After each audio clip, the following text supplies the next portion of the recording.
Welcome back to Cheap Pop, everybody. I'm Derek Kirby, joined again by my friend Matt Carlin. We're back talking Neon Genesis Evangelion, and today we got episodes 3 and 4. Matt, what were your immediate thoughts here with this? I know you were eager to get back into it. Okay, so some I liked, some I was a little bored in. I Okay. believe the second one I watched, which would be episode 4, I just feel like we were just like, okay, let's get to some action. Something's got to happen here. But good. I think Shinji's a little psychopath. He's a little disconnected. Yeah. So where we left off last episode was him kind of trying to go to sleep and sort of unlocking that repressed memory of seeing into the eye of his Ava. And we were like, "Oh, what's the fallout going to be of this?" Because now we know what like made him scream the way he did, what made him kind of repress everything and just basically black out the entire experience. So we were wondering what that fallout was going to be, and we open with him in basically a training simulator, just working with Unit One, his Ava, and like this just huge assault rifle looking weapon fighting with these angels, and he's just like almost robotic, like mimicking like the instructions he's given, like basically aim for center, pull the trigger, shoot, like just on loop the whole time. And you're already getting from Ritsuko and Misato kind of a glimpse, like they can already kind of pick up on his tendencies. They're like, he's the kind of person that does what's asked of him because that's what makes him feel like he has value, like he matters essentially. So he'll, even though it's like clearly not good for his mental health, they're like, yeah, but we need him to do this and he will do it. And that's what matters. So right off the bat, you're like, oh, okay. So that's already kind of dark. You're basically saying like, yeah, we know we're like messing him up, but yeah, what can you do? He's got to train. So really 180 for him on the heels of that whole experience before. And it's interesting watching how is he going to go through the rest of his integration. And we basically see him now that he's moved into the city, starting his first day transferred in at school, which is kind of an interesting change of pace as well, because it's just one of those world building things you might not have thought about so much. You're like, wait, you're fighting angels, like you're fighting literal alien creatures, whatever, from space, and fate of humanity is on the line, and yet we got to sit down and like go to history class or something like that. It just feels almost out of scope a little bit, but I thought it was kind of interesting. What did you think of all that? Definitely a shift, that's for sure. And yeah, when you put everything else in this world, it's like, okay, do we really need to be focused on this right now? But I mean, we soon come to learn that, which I don't know if they've already addressed, that he's 14 years old. So Yes. we really shouldn't be, just absolutely decimating this child's life with just, hey, I need you to kill this being from who knows where. And yeah, my first note for this episode was Shinji equals zombie, because him in like the training simulator, I'm just like, golly, this kid is Oh, he's already dead looking inside. like, yeah, he's got nothing in there. The car's running, but there's no gas. I thought it was interesting too. As much as I said, like it feels weird seeing them in the classroom setting and everything, there is important background insight there. The professor is actually talking about the first, is it? I can't remember if it's the first impact or the second impact. I think it's the second impact. That's incredibly important to the story. In terms of like the world building of all of this, it's basically these cataclysmic events. So you remember in like episode 1, it probably was, they were talking about like, this is Tokyo 3. Well, the Mm-hmm. first impact was like a mass extinction event on the planet. The second impact melted the polar ice caps and killed half of humanity. So like this is the rebuilt Tokyo 3. And a lot of the stuff here is going to be dealing with a potential third impact event. So he's giving some perspective on these events that are, I think, 15 years earlier, because they said in episode 1 it's been 15 years since the last angel sighting, which would then mean right before Shinji was born, I guess. So there is interesting, important information there.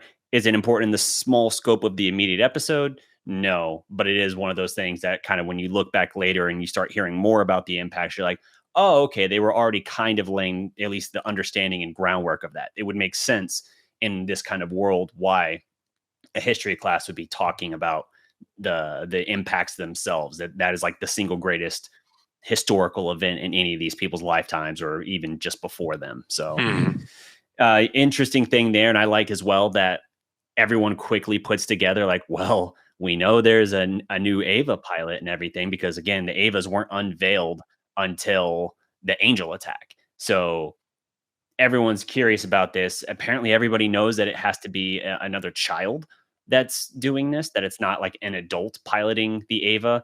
And if you recall, the first encounter with an Ava or with an angel did not go well. Uh, the city massively laid waste, whether it was the explosion, whether it was the Ava going berserk, just did a lot of damage. And one of his classmates actually had his younger sister badly injured and was in the hospital.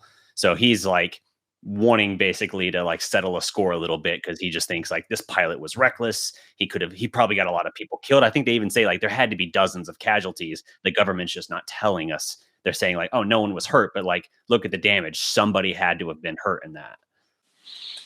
Yeah, the titular bully character. Which with the Avas not drawing attention to this point, I don't know if we've gotten to the point where the city kind of like goes underground. I mean, the buildings are like hiding essentially. I feel like if we're to that point, like you probably know what's going on. Plus, they're blasting these insanely large rifles. Like, if they're able to do that without anyone knowing what's going on, that's pretty impressive. I mean, they're doing a good job. Yeah, I think people know, like, obviously they know the attack happened and everything like that, but I think all that the cover up essentially in this case is trying to say is that people didn't die or that people might have been injured but not killed. Basically trying to because when the angel attacks happen, everybody is rushed into, like you said, the buildings go underground, as much as they're able to withdraw them, and everybody is hurried into a shelter. They're really not wanting the public to see or you know record anything of these incidents. And so we see that in this episode later play out. But uh, before I get ahead of it, I thought it was interesting how the whole class is basically on like basically a live chat or whatever, like a chat room while the lecture's going on, and they're like somebody addresses Shinji like, "Are you the new pilot?" And he like thinks about it. He's like, "Yes," and like everybody just immediately like, "Oh my god!"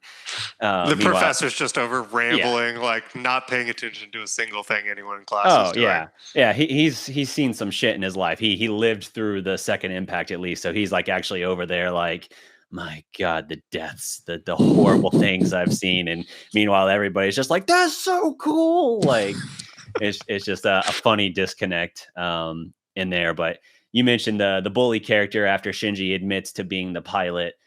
We basically jump cut to him getting knocked the fuck out by the bully, just taking like an immediate punch knockdown, and the guy starts to walk away almost kind of like, oh, you're pitiful. But Shinji kind of, I don't know if you say he like takes up for himself a little bit, but he's like, it's not like I even want to do this. For which Mm-hmm. the guy then is more pissed off about it, like, oh, so I should feel bad for punching you? I'm gonna punch you again. Decks him again. And it's interesting there because it's like, okay, so there's definitely tension here. Shinji already immediately is the outsider again, even in this new environment. And he doesn't really feel secure anywhere. The only person who tries to make him feel secure is Misato. And even then, their dynamic can be strained at times because, Mm-hmm. as we'll see, she'll be buddy buddy and friendly with him, but she also is like, no, no, no. When I tell you to do something, you do it. And so he kind of understands like people caring about and looking after him only goes as far as he will do what they say. Yeah. Um, Yeah, she definitely goes back and forth, like very like fun, jovial, and then it's like horrible to him. Just yeah, like treats him like absolute garbage. yep. Yeah, there's definitely a push pull there depending on what her need in a given moment is. If it's just laying back and she's not having to worry about anything, then yeah, she'll be the buddy buddy guardian type or whatever. But if it's not, if she has like something very specific, like if she's in like full command, or I think captain is her title, then she is absolutely like, no, you will follow my orders.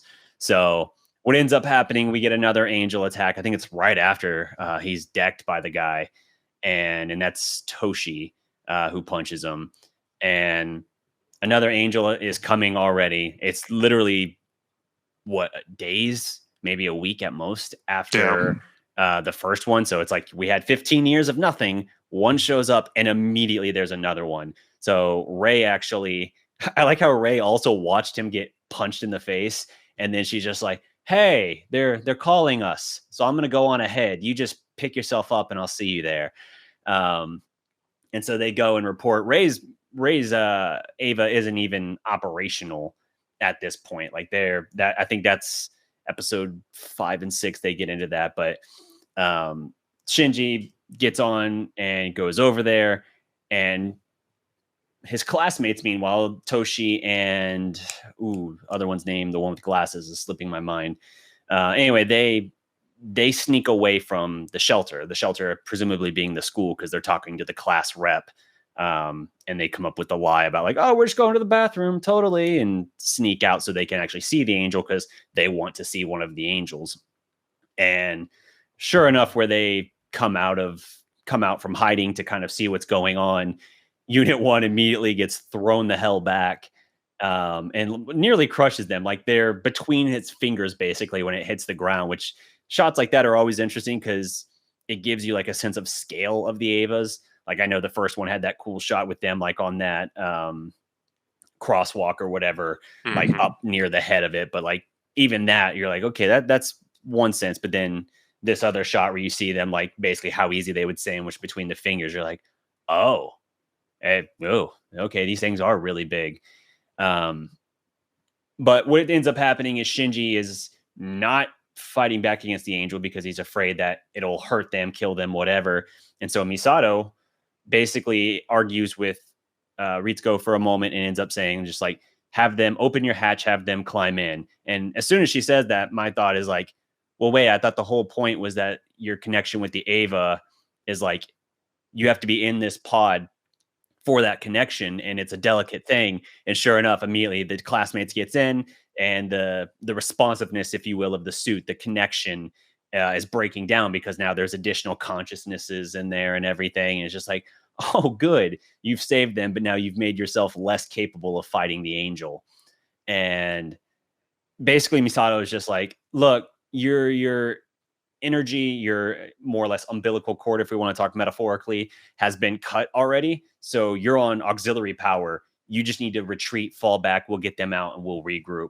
Yeah, you've got And no time right now. yeah, like I think you got 5 minutes maybe, or is it? It's not a Yeah, minute. It's 5 minutes, I think. I think When it's it, 5. But yeah, yeah. at first I thought the same thing. I was like, a minute? You can't do much with a minute. But then I feel like we got to 5. So I think there was something with the Mhm. minute. I'll have to go back and watch to see what that was. I think when they say a minute left is like when she's telling him to fall back. Hmm. Because it gets cut before he even gets thrown back at them, I think. So I think the time is already ticking, and then he has a minute left when she's like, all right, fall back, we have no chance right now. And Shinji basically has that like 1,000 yard stare, and he's doing the muttering to himself like, don't run away, don't run away, do not run away. Like even as he's being given a direct order to retreat, for whatever reason he can't bring himself to do it. And he basically just like, I don't have my gun, but I have this tactical knife for my Ava. Knife. I'm just gonna run at this thing. Never mind, it has like laser whips that have already like stabbed through the shoulder, I think, of the Ava at that point. He just charges in. Um, and again, because their senses are tied, I guess this doesn't affect his friends because when he attacks the angel, he gets stabbed through like almost like right in the center of like the abs basically, and like up high in the chest. And I'm like, okay, Shinji would feel that, but the friends aren't reacting, even though their consciousnesses are in there. So I guess they're not connected to Unit 1 even slightly, that they're not feeling that pain.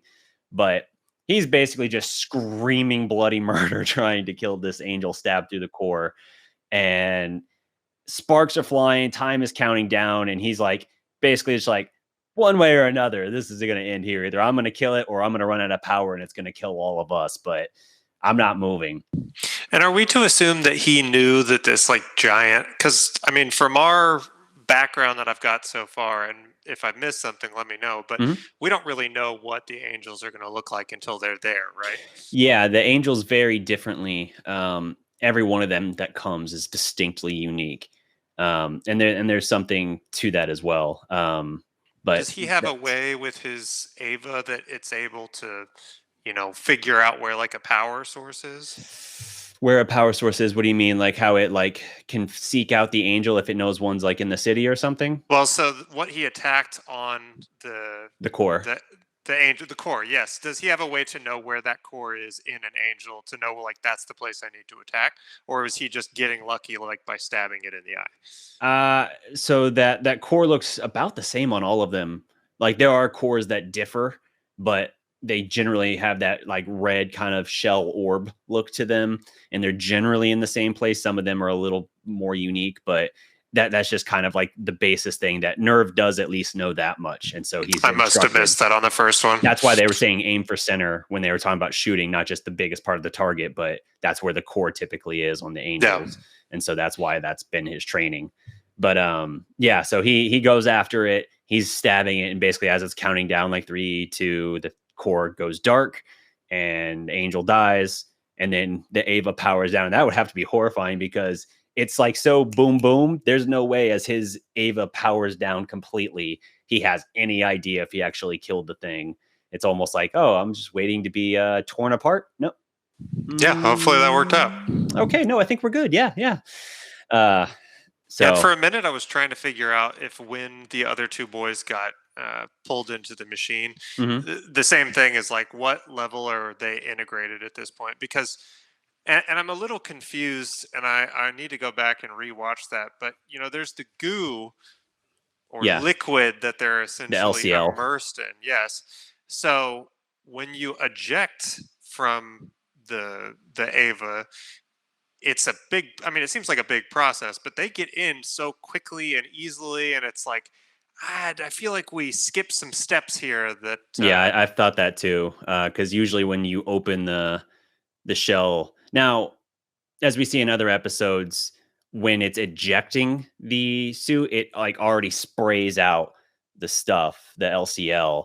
But yet when the classmates get in, they do say like, "Oh, my camera!" Like because it's in the LCL, and so his camera's ruined. That just recorded everything. Um, we've got kind of that like SpongeBob SquarePants, like there's water here, and you're like, I don't see it. yeah, yeah. Let's go to the beach. Um, yeah. So I don't know. I get what you're saying. I've wondered that a little bit too. But yeah, they kill the angel, and his classmates kind of look at him differently now because they're like, oh, he doesn't think he's a big shot. He's not bragging. He legitimately hates this. Like Yeah. he's doing this because he has to do it apparently.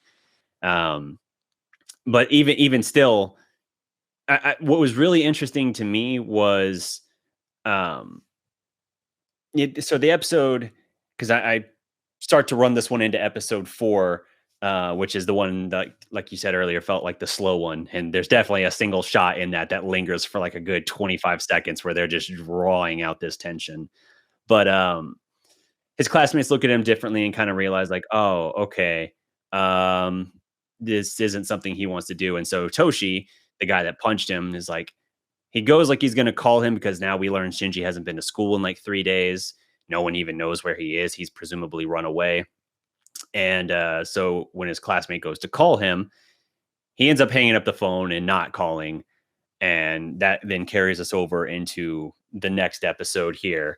But we know that as this episode's ending, Shinji has been now missing for like 3 days, not coming to school.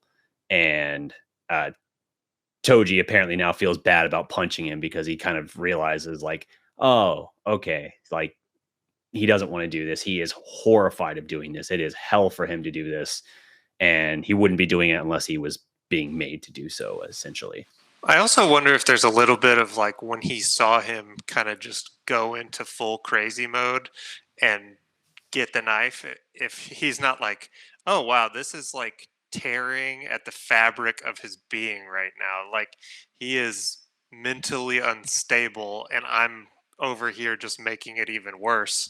So it's like I think he kind of like sees that, and he probably, I would say, saw a little bit of himself too, because it's, we're first introduced to this character of like, oh, he's obviously got a lot of like rage and stuff that he needs to like get out.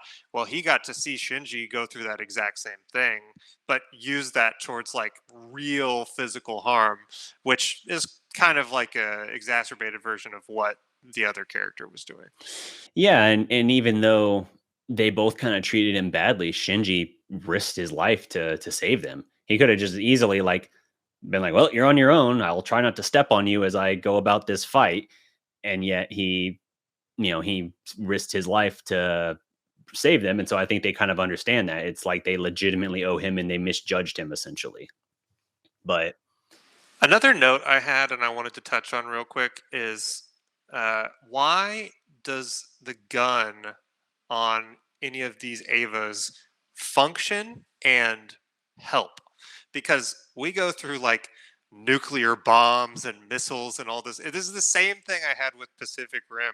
I'm like, why in God's name does a punch do something to this creature, but all this other stuff doesn't? And I'm curious if they ever expand on that, or if it's just like because. yeah, I think it's sort of because like again, Ava was kind of developed as almost like um it was essentially like a different take essentially on the kind of Gundam mecha anime formula, and those ones would have that as an element. So I think it was just kind of one of those accepted elements of the genre coming in. And so even though they do sort of like a misdirection of it, like going around the things people anticipate those sorts of animes being, I still think that's one of those things that's just kind of adopted in. And I think as well, those are possibly, if you want to consider from like a world building element, those could have been things that were developed with the anticipation of like, because again, Unit Zero, which is Ray's um, Ava, is the prototype. So these things have Mhm. never been run out before. So they might have just like, okay, well, this is like an artificial human. What are humans' most common forms of weaponry? All right, guns. And so they probably developed all these long range rifles and things like that with the expectation of this would be the most conventional way to have Avas fight the angels. And, now they're kind of seeing like in these first couple of rollouts, like, these haven't really helped all that much. It's not to say that none of them will help, but at least the stuff we've tried thus far have not helped essentially. Mhm. So, yeah, and that's a fair question. But then we move into episode 4, which the Hedgehog's Dilemma is the title. This is definitely the slower paced one, the one that I thought would be Oh boy. interesting for you in that I was like, this will be the first one that tests your patience a little bit. The whole idea, and it's funny because the Hedgehog's Dilemma isn't even a real thing. As if hedgehogs can't get close to each other because of their prickles or whatever. It's like that's not a thing, but that is like an actual analogy. So that's what the thing is based on. It's essentially like, again, Shinji has run away because Misato was angry with him when she confronted him about it. He basically is like, doesn't matter because I got the job done. I won, and like that's the only reason I'm here, and I'm the only one who can pilot Unit One anyway. So you don't really have a choice. Like he's giving very flat, unshinji like answers. That whole scene, I was like, he sounds like a sociopath. Yeah. Yeah, and that's the whole thing is he's kind of like he's numb and he's being blunt about everything, but it's also as they'll get into later, it's the hedgehog's dilemma that like he doesn't know how to adapt and connect back with Misato a little bit. And so he's essentially pushing away because she's angry with him now, which he does not want to deal with because he just wants people to accept him and like him. And yet at the same time, he's like, I am beyond done with all of this. Like I can't deal with this. Um, and so he runs away after this because initially she's like, if that's your attitude, she even says like you got balls on you, but if that's your attitude, then you shouldn't be piloting the Ava at all. And he's like, About that, I really don't want to. I never want to pilot this again. A hard pass, actually. Yeah. And then, of course, they tie it back to like, well, then that's fine. We'll just have to make Ray do it. And he's like, don't guilt me with that. Like, I'm, I actually like her. I don't really know her, but like, I feel bad knowing that this person's going to have to do the thing and be at risk because I'm not doing it. And so it's kind of playing with that element. But he essentially is just like, I can't. Um, I'm done. And so I don't know where he is initially for because they say he's gone for a couple of days at least. And he ends up turning up just like out in a field. The kid with the glasses is camping and he sets up and just hangs out with him for a little bit. In the midst of all this time he's gone, those two classmates, it's before the camping trip, had gone out and gone to Misato's house and basically had asked about Shinji. She makes up a story like, oh, he's off at a training thing. Cause, again, military stuff, they can't be like, yeah, we're actually trying to find him. Like the panic that would probably create. But Now, did she just find his empty room before they showed up at the door? I think it's pretty much moments before. Yeah.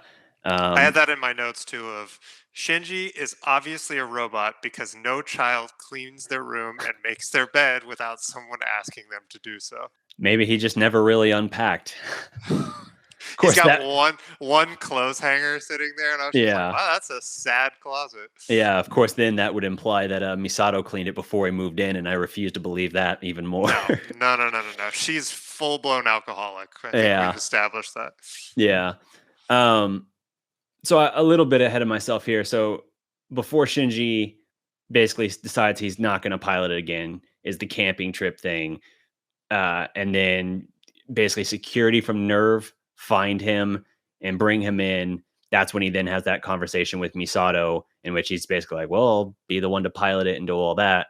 And ultimately, he's just like, "Nah, you know what? I think I'm done." So he resigns from Nerve. Like they actually like file his paperwork, whatever, for him to not be there anymore.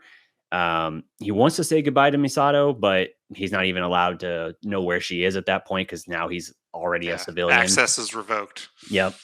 And so he goes to get on the train leaving Tokyo 3, and his classmates kind of already aware that, like, yeah, if he's leaving, he's not staying here. Toji demands that Shinji punch him back because he owes him one. I would say he owes him two, but whatever. Um, I don't know. Shinji's You like, got a pretty good wall up in there. yeah, yeah. Shinji's like, I don't want to punch you, man. I don't want to. Nah, man, I don't want to do anything. He's And then like, like, but I gotta do it. yeah, and Shinji just knocks the hell out of him. I love it. He stops him like right before it gets to his face, Yeah, and he's like, "Do not hold back." He's like, yeah, "Okay, cool."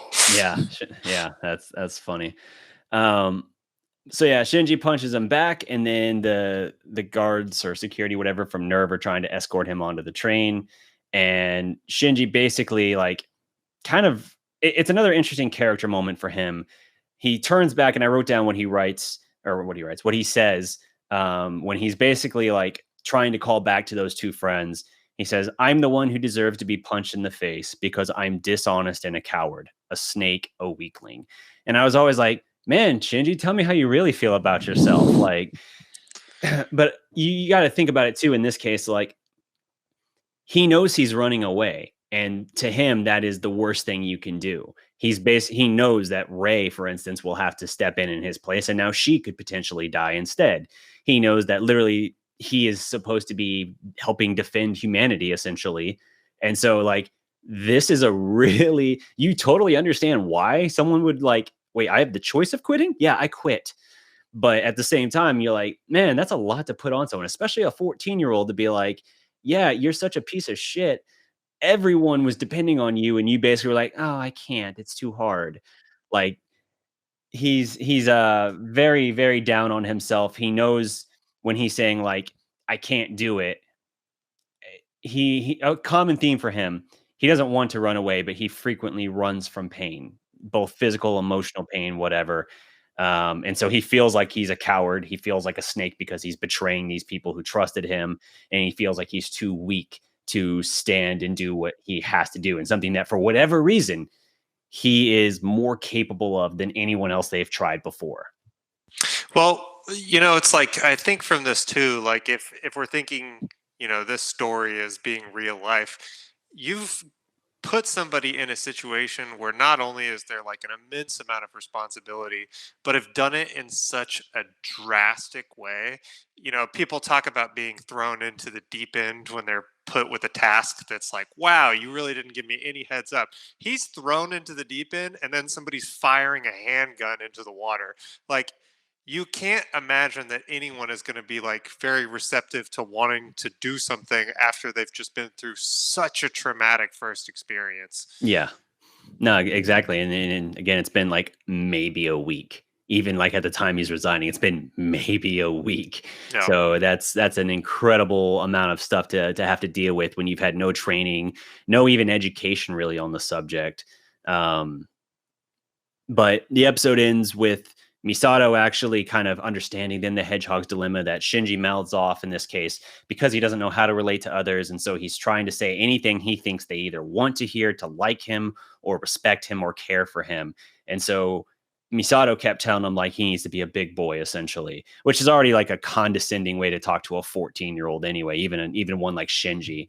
Like he even kind of cringes a little bit like, bitch, like you don't gotta talk to me like that. And so when he's saying like, I do kind of think in some level when he's mouthing off kind of back at her a little bit, saying like, you said talking like a sociopath a little bit, like, well, it doesn't matter because I won. Like I did it and I'm the only one who can do this, right? So I'll do it because I have to. Like that's that same thing. He's saying what he thinks she wants to hear. He doesn't feel it, and I think that's part of why his voice is a little bit dead as he's saying it. It's almost like he's resigned to saying this a little bit, and it's only then when she like kind of like throws that aside of like that's not what I want to hear because there's no way essentially that's how you actually view this. So if you're actually scared and you can't handle this, then you need to get the hell out. And then that's when he's like, "Oh shit, that's an option? Yeah, deal. I take it." Um, and she kind of realizes she did the same thing to him, the hedgehog's dilemma. She's the other hedgehog in this case. She basically didn't know how to deal with him. And so rather than try to understand him, she just pushed him away. And so she kind of pushed him towards the train station. She goes and she's like, just missed the train. Train's taking off. Then the shot I was talking about earlier, they hold on it for a long time. I don't know what it is, 20 seconds, 30 seconds. It's a long time. And Just, yeah, nothing. Just the train passes by. You see Shinji. She doesn't see him because she's kind of looking down and away. It always drives me a little bit crazy. And I see this in like animated stuff a lot where somebody's like off in your blind spot and the person's like looking down like she is. And then they go, huh? Huh? And it's like, I feel like it should just be a diagonal to it if you actually see them instead of like lifting your head and like almost not shifting. You know what I mean? It's like a weird discombobulated thing to me. But even when they see each other, there's still that long pause for a little oh bit. my gosh, so long. I was like, are they gonna do something? Like, are we gonna sit here all day? The first time I saw it, I checked to see if my internet was buffering. I was like, there's no way this is still going. And I was like, oh my God, it is. Okay. All right. I feel like they're like, we got to get a 22-minute runtime in here. Hold. Yeah. Hold. There's one more infamous long shot like that in Ava that comes later on in the season. And it's even longer, but like it does a better job, in my opinion, than this one of holding tension. I didn't feel tension in this scene. I was just like, all right, the fact you both see each other and he's there means he's going to stay. He's going to try and do this thing right. He's going to try and keep fighting this good fight or whatever. And the fact she's there means she has also realized it. So they both know it. Why are we dragging it out? There's not tension here. It's almost just like, so who wants to say I was wrong first? Yeah. It's just like there's this scene in I don't know if you've seen There Will Be Blood, but he like I have not seen it. sees his kid and they're just standing in a field, and I swear it was just like nothing happens for like 30 minutes. And you're like, dear God, what is going on? Someone move, please. Yeah. Well, that wraps up episode 4, so that'll bring us to the end of this episode here. What were your general impression of these 2 episodes after the first 2 were really energy packed and had some fascination behind them? These last 2 a little bit slower, certainly this episode particularly, but definitely a varied approach. I'm curious your overall impression from these 2. Definitely slower, and I'm hoping that it picks back up a little bit more. I decided to watch these like pretty late at night, and when I got to episode 4 the first time I went through, I passed out. I was like, "Nope, I'm gone," which is impressively slow for a 20-minute series because it's hard to spend 20 minutes and not have enough to like pack into an episode, but I did feel a little bit like, I'm like, man, they're stringing this on a little too long. So Yeah. I still enjoyed it. I definitely, going into future, liked 5 and 6 a little bit more because I feel like Yeah. 3 and 4 especially, was just slow. Yeah, with 4, I feel like we know what the conflict is gonna be because we saw obviously what the end of 3 was, um, and so you kinda know what episode 4 is gonna be about, and we know, well, it's episode 4, so obviously it's not a 4-episode series, like, they're gonna resolve it. It's just kinda one of those things where you're like, as you're watching it, you're like, "Okay, we know you're gonna resolve it and continue back what you've been doing, so let's just get to that part," and so there's a little bit of impatience because it's like, maybe if this was like a later in the series thing, I could better believe it. But instead, it's kind of like it's too early to like tease that, like, oh, what if Shinji doesn't come back? What's going to happen? Like, there's no series if Shinji doesn't come back. I'm gonna make an alternate cut of this show, and episode 4 is just the last episode, and people are just like, "What? What?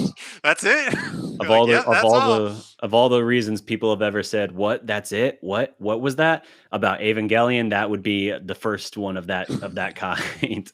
That those questions get asked plenty, but it's not usually with episode 4. But anywho, yeah, so this will wrap up this episode of Cheap Pop. Thank you, everybody who tuned in. We will be pretty much after this immediately recording 5 and 6. So I'm thinking we might drop those back to back same time, or maybe I'll still space them out a week just so we have that buffer. But either way, we will be back more with more Evangelion content, reviewing that. And I'm thinking too, at some point, after we get maybe halfway into the series, almost like a an additional episode where we're just kind of talking about general thoughts, theories, things like that. Because I know we've been bouncing ideas back and forth off each other here and there in text messages, and I think some of those are definitely worth exploring even before we get to the end. Because by the time you get to the end, you're going to have some things that would have been interesting to talk about that you're just like, well, that's not the case, so I'm not even going to bring that up now. But we'll figure Yeah, it I out. think that's a good idea. Cool. All right. Stay tuned for more, guys. We'll be back. Until next Thanks, time. everybody. Peace.